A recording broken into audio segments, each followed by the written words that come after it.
Hello again, and today we are going to discuss some MCQs related to the chapter Breathing and Exchange of Gases, which is in class 11th. Okay, तो यहाँ पे पहला question है the diffusion membrane between alveoli and the blood capillaries is made up of. तो बताना है हमको. पहला है squamous epithelium of alveoli, second is endothelium of blood capillaries, third one is basement membrane supporting the squamous epithelium and endothelium, and the fourth one is all of the above. well इसका answer जो होगा वो होगा fourth D option all of the above. देखिए कैसे होता है. यहाँ पे ये एक मान के चलिए एल्वियोलाई है, तो हमको पता है कि जो इसकी आउटर लेयर होती है, ये आउटर लेयर यहाँ पे एल्वियोलाई की स्क्वैमस एपिथेलियल टिश्यू से बनी होगी. ये बनी होगी किसकी? स्क्वैमस एपिथेलियल टिश्यू से. ओके, और यहाँ पर ये आ रही है ब्लड कैपिलरी. ओके, तो ये आ रही है ब्लड कैपिलरी. ब्लड कैपिलरी की भी जो लाइनिंग है वो बनी होगी हमारी किससे? एंडोथेलियम से. ये ब्लड कैपिलरी की एंडोथेलियम है. ओके, ये एनसीईआरटी में बना हुआ डायग्राम है. ठीक है, रफली बना रहा हूँ बस. और इन दोनों के बीच में होगा यहाँ पे क्या? Basement material. तो ये इन दोनों के बीच में बेसमेंट मटेरियल है जो कि क्या कहते हैं, बेसमेंट मटेरियल, या इसको हम बेसमेंट मेम्ब्रेन भी बोल सकते हैं. दोनों बातें सही हैं, कोई गलत नहीं है इसमें. ठीक है, तो यहाँ पर ये जो एंडोथेलियम है, ओके, और ये जो स्क्वेमस एपिथेलियम है, इन दोनों को बाइंड करके रखता है बेसमेंट मेम्ब्रेन. इन तीनों के कॉम्बिनेशन से बनती है हमारी क्या? ये इन तीनों के कॉम्बिनेशन से बनेगी हमारी क्या? Diffusion membrane.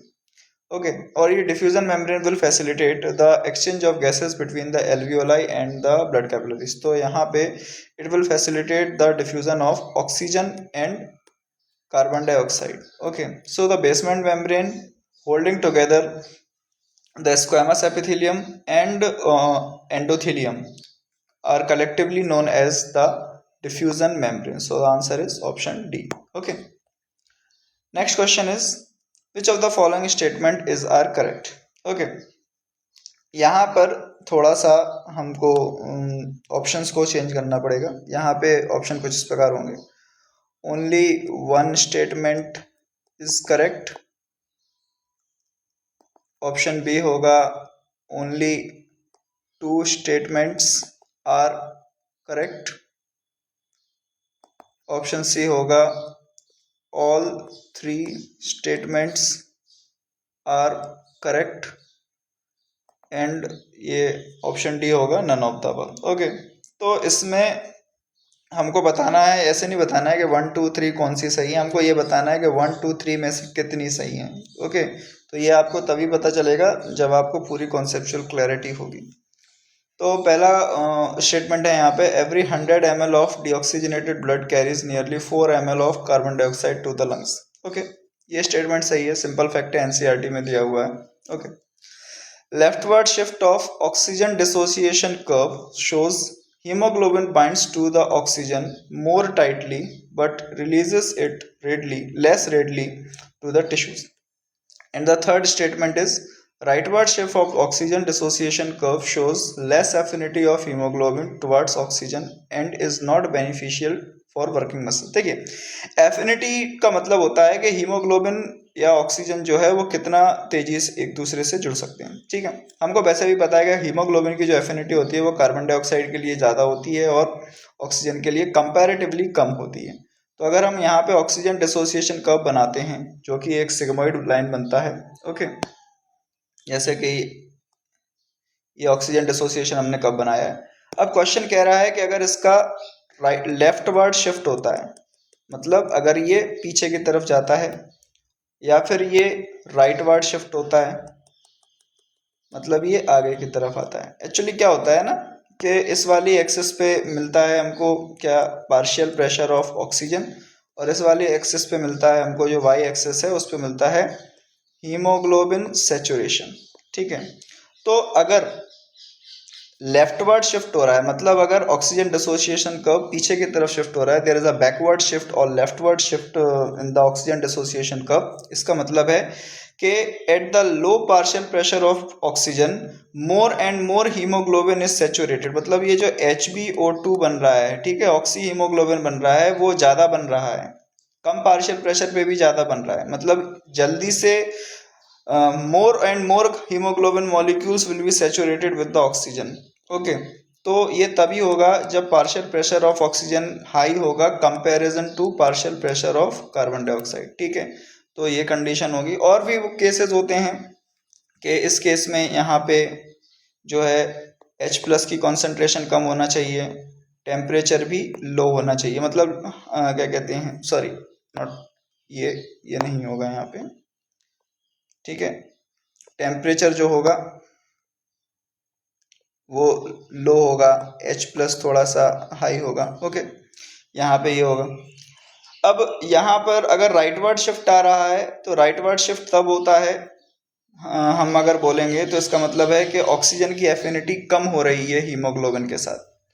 तो इसका मतलब है कि यहाँ पे partial pressure of oxygen carbon dioxide is higher than the partial pressure of oxygen, ठीक है। तो इसका मतलब है कि मोर CO2 इज अवेलेबल, तो less oxygen is saturating with the I mean to say haemoglobin, right. तो ये राइटवर्ड शिफ्ट देखने को मिलेगा।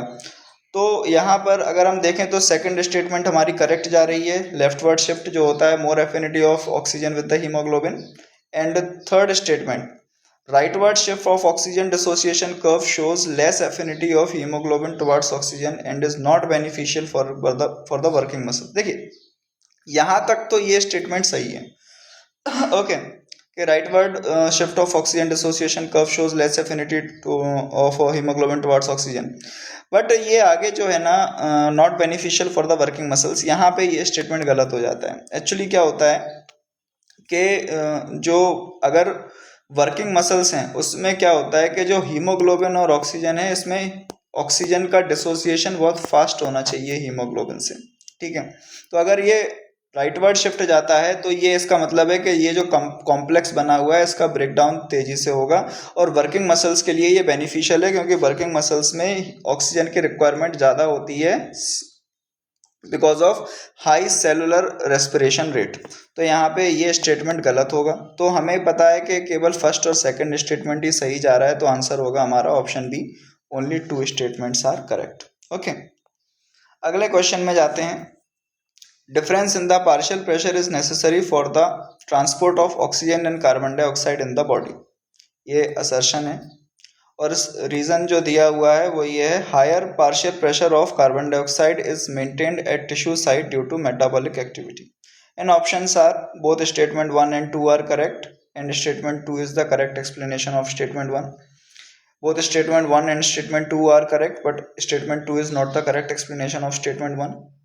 Statement 1 is correct but statement 2 is not correct. Statement 1 is incorrect but statement 2 is correct. Okay, तो यहाँ पे दोनों स्टेटमेंट ही सही हैं, आपको देखने को मिल रहा है आराम से कि ये तो सिंपल है कि हाई प्रेशर से लो प्रेशर की तरफ गैस ट्रेवल करेगी, तो पार्शियल प्रेशर में डिफरेंस होना इम्पोर्टेंट है। Okay, and second statement higher partial pressure of carbon dioxide is maintained at tissue site due to metabolic activity. ये हमने पिछले क्वेश्चन में ही देखा था कि टिश्यू साइट पे मेटाबॉलिक एक्टिविटी या वर्किंग मसल जो होती हैं उनमें सेलुलर मेटाबॉलिज्म ज़्यादा होता है, उसकी वजह से रेस्पिरेशन रेट ज़्यादा होती है, जिसकी वजह से हाई टिश्यू साइट पे कार्बन डाइऑक्साइड की जो पार्शियल प्रेशर है वो बहुत ज़्यादा हाई होता है।